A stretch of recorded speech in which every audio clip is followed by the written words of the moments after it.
काल पंतप्रधानांनी रेकॉर्ड केलं आणि रेकॉर्ड झाल्यानंतर भाषणामध्ये ते असं म्हणाले की काँग्रेसनं भारतीयांना लाचार केलं होतं आणि आता काँग्रेस मुक्त भारत झालेला आहे. हो, त्यांनी अख्खी काँग्रेस आपल्या पक्षामध्ये विलीन करून घेतली आहे.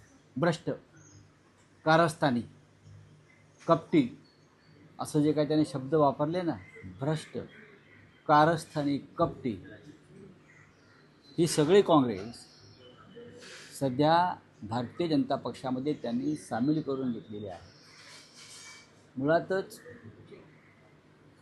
त्यांच्या मनामध्ये आणि त्यांच्या रक्तामध्ये भाजपच्या कारस्थान कपट आहे. तसं नसतं तर ज्या पद्धतीनं महाराष्ट्रात हिंदुत्ववादी शिवसेना फोडली, ज्यांचे मोदींवरती प्रचंड उपकार आहेत, ज्या पद्धतीनं शरद पवारांचा राष्ट्रवादी काँग्रेस फोडला, ज्या पवारांचे मोदींवरती उपकार आहेत, असे अनेक पक्ष ज्यांनी मोदींवरती आणि शहांवरती उपकार केलेले आहेत, मेहरबानी केलेली आहे, ते पक्ष तुम्ही फोडले. हे कपट कारस्थान नाही तर. आणि मोदीने कोणता विक्रम केलेला नाही. पंडित नेहरू हे 16 वर्ष पंतप्रधान होते. 15 ऑगस्ट 1947 पासून इलेक्टेड प्राईम मिनिस्टर. का असतं इलेक्टेड प्राईम मिनिस्टर? 1947 त्यांची नेहरूंची निवड झाली प्रधानमंत्रीपदी आणि त्या मंत्रिमंडळात डॉक्टर बाबासाहेब आंबेडकर, सरदार पटेल होते. ते प्रधानमंत्रीच होते. शपथ घेतली त्यांनी. याचा अर्थ मग ते सरदार पटेलला गृहमंत्री मानत नाहीत देशाचे. डॉक्टर बाबासाहेब आंबेडकरांना कायदा मंत्री मानायला मोदी तयार नाहीत. जर नेहरूंचा तो कालखंड 4 वर्षाचा ते मानायला तयार नसतील तर नेहरू हे 16 वर्ष होते.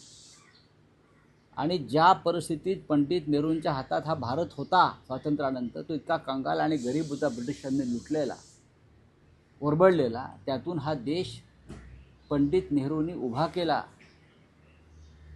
मोदींना अजून खूप काम करायचे आहे. त्याने अजून कामाला सुरुवात केली नाही आहे. आजही ते कपट कारस्थान याच्यामध्येच गुंतलेले आहे.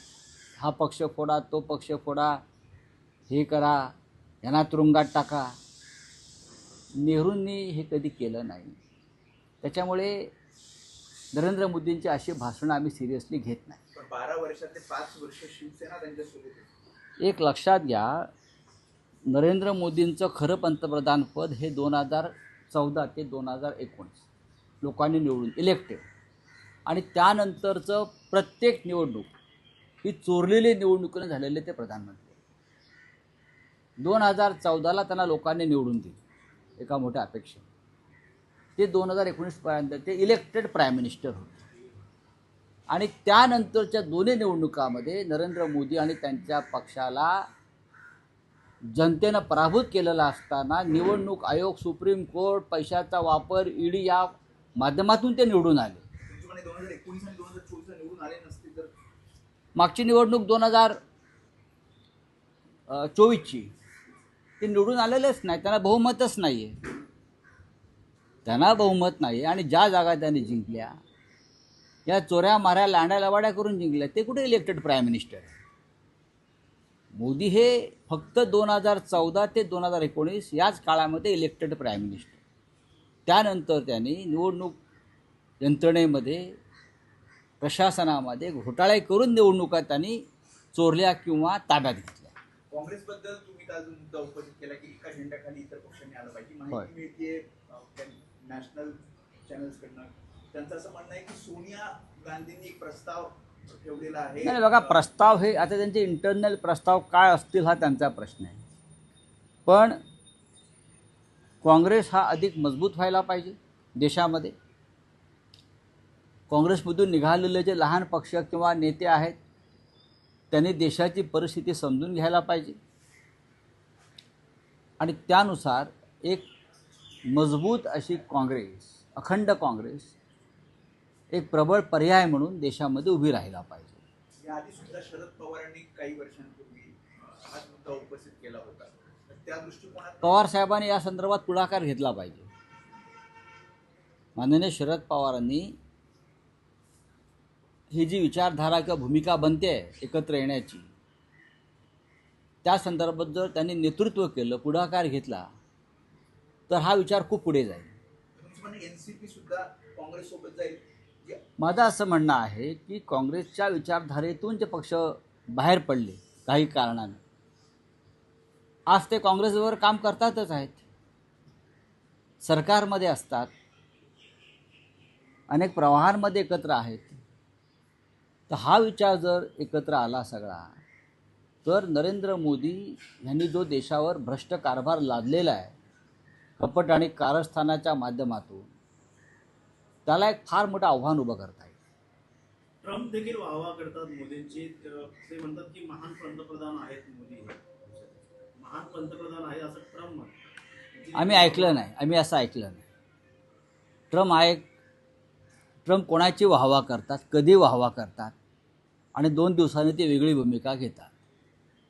भारताविषयी त्यांनी काय काय म्हटलं सगळ्यांना माहिती आहे. अलीकडच्या काळामध्ये कालच ओमानमध्ये भारतीय जहाजावरती हल्ले झाले अमेरिकेकडून.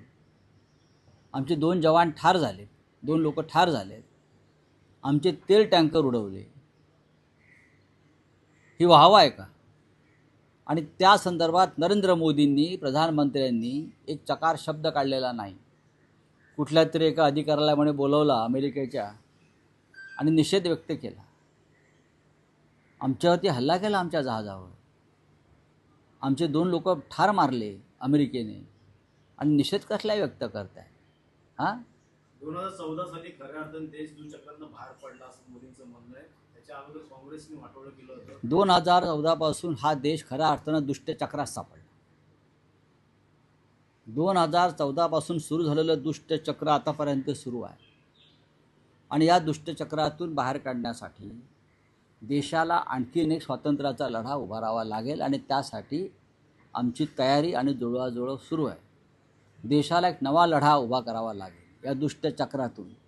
जे दुष्टचक्र ब्रिटिशांचं होतं, जे दुष्टचक्र मोगलांचं होतं, त्याच पद्धतीनं दिल्लीमध्ये नव्या घाशीराम कोतवालांचं राज्य सुरू आहे. आणि घाशीराम कोतवाल देशाला लुटत आहे. त्याच्यामुळे आम्हाला सगळ्यांना एकत्र येऊन ही लढाई लढावी लागेल. मोदींनी काँग्रेस मुक्त भारताची घोषणा केली, आणि अख्खी भ्रष्ट कपटी कारस्थानी काँग्रेस, ज्याला असं ते म्हणतात, की अख्खी काँग्रेस त्यांनी स्वतःमध्ये सामावून घेतली. बोलिए, हो गया. सर, आपने कहा 2014 से 19 तक ही प्राइम मिनिस्टर इलेक्टेड थे मोदी जी, उसके बाद वो चीट हो गया है, क्यों ऐसे? देखो, नरेंद्र मोदी जी को 12 साल हो गए प्रधानमंत्री पद, अच्छी बात है. उसका मतलब ये नहीं कि आप देश के पहले प्रधानमंत्री पंडित नेहरू की बदनामी करें. एक तो आप पंडित नेहरू के साथ किसी की तुलना ही नहीं हो सकती. पंडित नेहरू एक महान स्वतंत्र सेनानी थे. पंडित नेहरू जी का बहुत बड़ा त्याग रहा है. पंडित नेहरू जी ने अपनी पूरी संपत्ति देश को बहाल की है, समर्पित की है. पंडित नेहरू के ज़माने में कोई गौतम अडानी नहीं था. दूसरी बात है कि पंडित नेहरू 16 साल प्राइम मिनिस्टर रहे. 15 अगस्त 1947 से. लेकिन मोदी जी और उनके लोग मानने को तैयार नहीं, क्योंकि वो इलेक्टेड प्राइम मिनिस्टर नहीं. अगर उनके कैबिनेट में उस वक्त डॉक्टर बाबा साहेब अम्बेडकर थे, सरदार वल्लभ भाई पटेल गृहमंत्री रहे, तो उसका मतलब आप सरदार पटेल को पहले गृहमंत्री मानने को तैयार नहीं. डॉक्टर आम्बेडकर जी को आप पहले कानून मंत्री मानने को तैयार नहीं. उनके कैबिनेट में जगजीवन राम जैसे नेता थे, और 4-4.5 साल तक वो सरकार चलाई. फिर बाद में संविधान सभा घटित हुई है, बहुत सी बातें हैं. लेकिन मोदी ये मानने को तैयार नहीं. तो मैं मानता हूँ आपको, आपने नेहरू जी का विक्रम ने तोड़ा है, ना तोड़ सकते हैं. कि आप समझ में लीजिए, 2014 में Narendra Modi elected prime minister जरूर रहे, 2019 तक. उसके बाद के सभी चुनाव जो हुए देश में, वो रिगिंग हो गया. जिस तरह से चुनाव लड़े और चुनाव को हाईजैक किया ये लोगों ने, पैसे की ताकत पर, टेररिज्म, चुनाव आयोग को हाईजैक करना, सुप्रीम कोर्ट के ऊपर दबाव लाना, ये सभी माध्यम से मोदी अगले 2 टाइम जो प्राइम मिनिस्टर बन गए, मैं उनको इलेक्टेड प्राइम मिनिस्टर हम लोग नहीं मानते। 2014 से 2019 तक ही है इलेक्टेड प्राइम मिनिस्टर। 2024 में तो आपने देखा होगा क्या हो गया, उनको बहुमत भी नहीं मिला। और इस देश की 50-60 लोकसभा की सीटें हैं, तो किस प्रकार से चोरी किए लोगों ने। मुंबई की एक सीट 40 सीटों से वो लोग हार गए। वो एकनाथ शिंदे का फ़ोन आया रिटर्निंग ऑफिसर वंदना सूर्यवंशी को, और हमारी जीती हुई सीट उनको बहाल कर दी। ये आपका चुनाव लड़ने का तरीका है। आपके हलफनामे में, नॉमिनेशन फॉर्म में आपने कभी बहुत सी इंफॉर्मेशन छुपाई। क्या क्या छुपाया आपको मालूम है मोदी जी ने।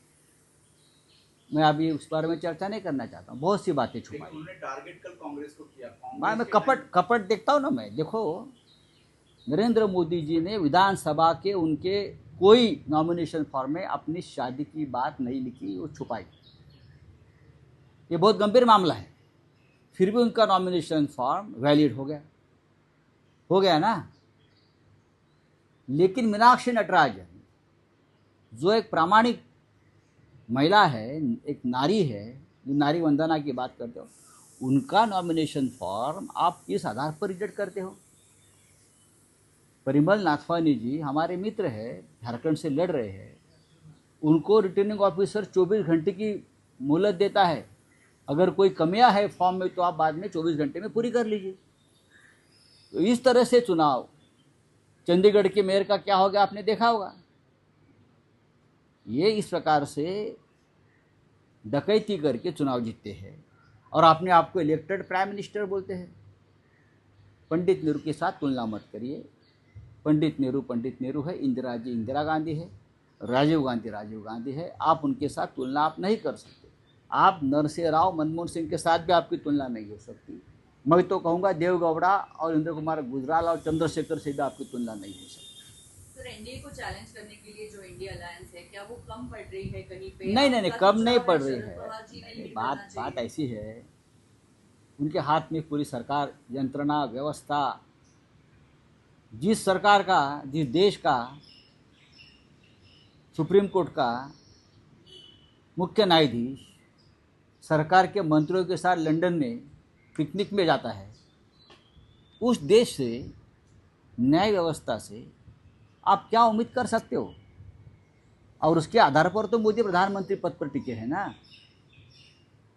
हमारा मामला शिवसेना का 4 साल से सुप्रीम कोर्ट में पड़ा है, टाइम नहीं।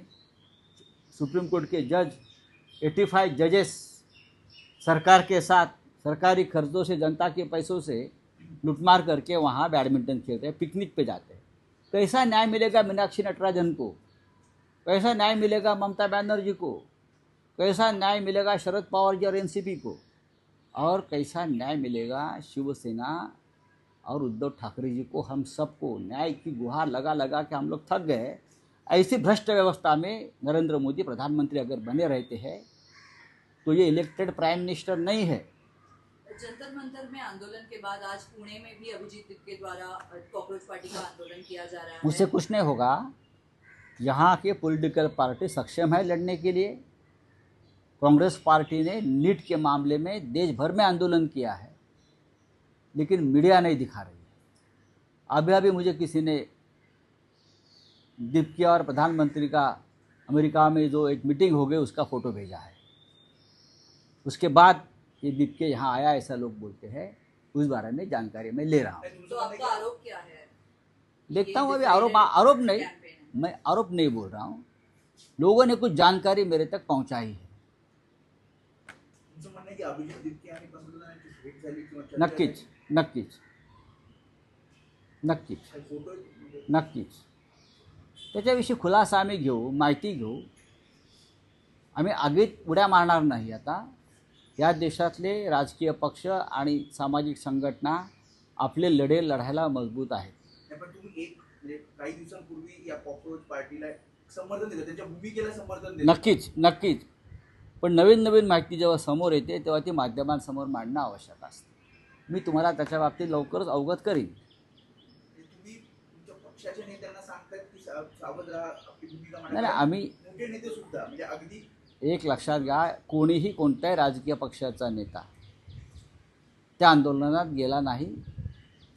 उद्धव ठाकरे एक प्रकारे आम्ही तरुणांना आम्ही पाठिंबा दिला. तरुणांचा जे प्रश्न आहे ते रस्त्यावरती जर उतरले असते तर सरकारने त्यांचं ऐकायला हवं, ही आमची भूमिका आहे. पण कोणी या माध्यमातून सरकारला मदत करत असेल काही वेगळ्या भूमिकेतून, तर त्याच्यावरती आमचं लक्ष ठेवणं हे गरजेचं आहे. मॅनेज केले जाते आंदोलन असं तुम्हाला मी असं आता काहीच म्हणणार नाही. या क्षणी मी काहीच म्हणणार नाही. अमेरिका और ईरान में फिर से लड़ाई शुरू हो गई है, हाँ तो फिर से बजट मोदी जी ने, अब मोदी जी को 12 साल हो गए हैं सरकार में. मोदी इतने बड़े नेता है. मोदी जी ने अपने मित्र जो उनकी वाहवाह करते हैं ट्रम्प साहब, उनसे बातचीत करके वॉर रुकवाना चाहिए. Thank you.